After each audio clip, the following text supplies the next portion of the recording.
Buenas, que les habla Diego Gaiguillos y junto a mi compañero Felipe Aracena, a continuación les presentaremos un análisis del informe de política monetaria del mes de diciembre del 2020.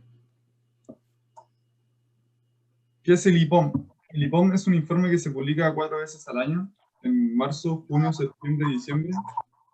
Indica los principales factores que influyen sobre la inflación. Esto incluye en el entorno internacional las condiciones financieras, la actividad y la demanda agregada. También el desarrollo reciente de los precios y costos. Además, se presenta una estrategia de política monetaria para los próximos meses y se describe cómo podría cambiar la reacción de la política monetaria ante estos cambios.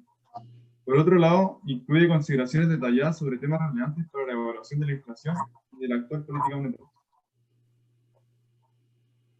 El IMASEC.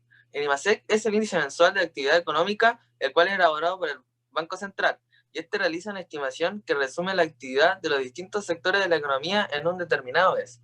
Este año, por la pandemia mundial en la que estamos insertos, la economía chilena se ha visto bastante afectada, pero podemos decir que se ha ido recuperando poco a poco de la gran crisis que sufrió en este presente año. En el gráfico logramos apreciar que durante el tercer trimestre el PIB logra una recuperación aproximadamente del 5,2% con respecto al análisis anterior. Este crecimiento es debido a una reapertura y movilización que tuvieron las regiones que avanzaron rápidamente en el plan paso a paso. Por otra parte, en octubre, el IMASEC cae en el 1,2% respecto del mismo mes del año anterior y contando con una caída mensual del 0,5%. Debido a estas variaciones, es cada vez más difícil estimar lo que se espera en un futuro a corto plazo, como también lo ha sido difícil estimar una inflación. La desocupación. El pasado octubre se observa que se logra recuperar casi un tercio de los puestos de trabajo que fueron perdidos durante esta pandemia. Según los datos, se estima que el número de ocupados ausentes descendió en más de 400.000 personas, incluyendo a todos los trabajadores que han sido acogidos a la Ley de Protección del Empleo. Si bien el empleo totalmente y se reconoce que los segmentos de empleo más afectados han sido las actividades artísticas, de entretenimiento, recreativas, de hotelería, comida, entre muchas otras. Hasta octubre se registraron cerca de un 40% menos de ocupación en comparación con lo que contábamos antes de dicha pandemia. Si bien la recuperación del empleo ha beneficiado significativamente a todos, menos a las mujeres. De hecho, la tasa de participación femenina ha llegado al 44%, ubicándose casi 9 puntos por debajo del valor que se registraba el año pasado. La demanda interna es el gasto en bienes y servicios que hacen los diferentes agentes económicos, las familias, empresas y gobiernos de un país en un periodo determinado de tiempo. El retiro de ahorros previsionales ha generado aumentos transitorios en el consumo especialmente de bienes importados, que han impactado positivamente en sectores como el comercio. La inversión, más allá de la reactivación de proyectos públicos y privados, se está viendo afectada por la situación financiera de la empresa y la persistente incertidumbre que existe actualmente. Si hablamos del gasto, la actividad económica se ve influenciada por una menor demanda interna. Esto quiere decir que todo el nivel productivo ha bajado. Por otro lado, la demanda interna refleja una disminución en el consumo de hogares y de la formación bruta de capital.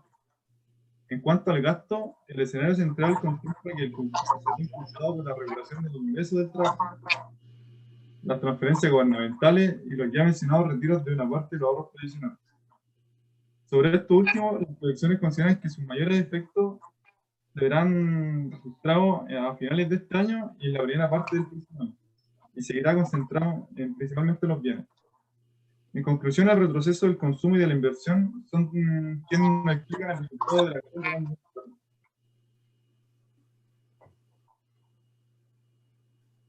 La inflación se ubica por sobre lo estimado en el IPOM anterior, respondiendo a las sorpresas al alza que se registraron en septiembre y octubre, que fueron parcialmente compensadas en noviembre.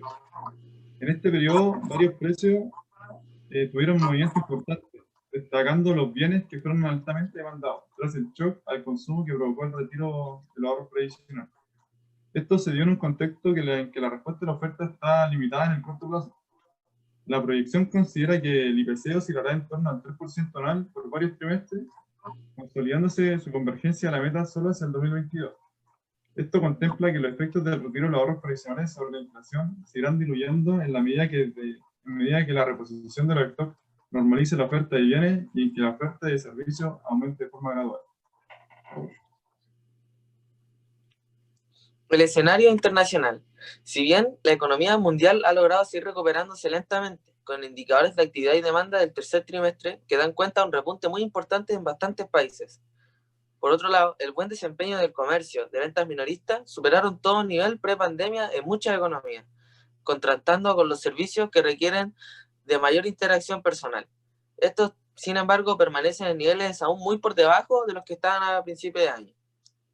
Si bien la inflación ha tenido un comportamiento dispar entre muchos países, observándose una mayor desaceleración en los países desarrollados que en países emergentes. En los primeros mencionados, la inflación ha disminuido tanto por los menores precios de la energía como por los bajos registros subyacentes. Y en países emergentes, la inflación ha permanecido estable debido a un impulso de la depreciación de su moneda en el precio de todos sus transables. El gobierno ingresó al Congreso Nacional el proyecto de ley de presupuesto del 2021, el cual contempla un gasto de 73.300 millones de dólares. Esto corresponde a un incremento real del 0% respecto a la previsión de ejecución para este año. Cerca de un 7% de este gasto propuesto corresponde al denominado Fondo de Emergencia Transitorio.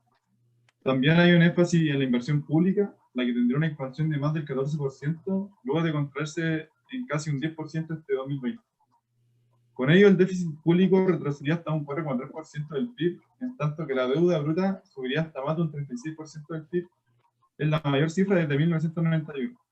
Parte de la reducción del déficit se debería a la reinversión de una serie de medidas de apoyo a la liquidez de la empresa, que han significado una merma transitoria en los ingresos fiscales de este año. En lo que va del año, el gasto se ha venido acelerando, impulsado por las medidas de apoyo para la emergencia sanitaria. El objetivo de todas estas políticas son aumentar el ritmo de crecimiento del PIB. Y las limitaciones de estas políticas fiscales son que al aumentar los gastos públicos, las transferencias o los impuestos, esta ejerce una mayor presión al aumentar el déficit fiscal. Las políticas monetarias, sin embargo, siguen apoyando a la recuperación económica con condiciones financieras adecuadas para todos los hogares y empresas, manteniendo la inflación bajo control y siempre perseverando la estabilidad financiera. La política monetaria seguiría siendo altamente expansiva por un periodo prolongado de tiempo. Esto implica mantener la tasa de política monetaria en su mínimo técnico por varios trimestres y la vigencia también de medidas no convencionales. Una de las estrategias presentadas de las políticas monetarias es que el Banco Central presione a que la tasa de interés sea lo más baja posible. La cifra hoy en día es del 0,5%. ¿Qué conlleva una tasa de interés baja? Esto implica que el costo monetario para endeudarse o para consumir es mucho más conveniente. Esto a la vez funciona como incentivos para que todas las empresas y familias puedan endeudarse en invertir y así poder generar un crecimiento económico. Muchas gracias.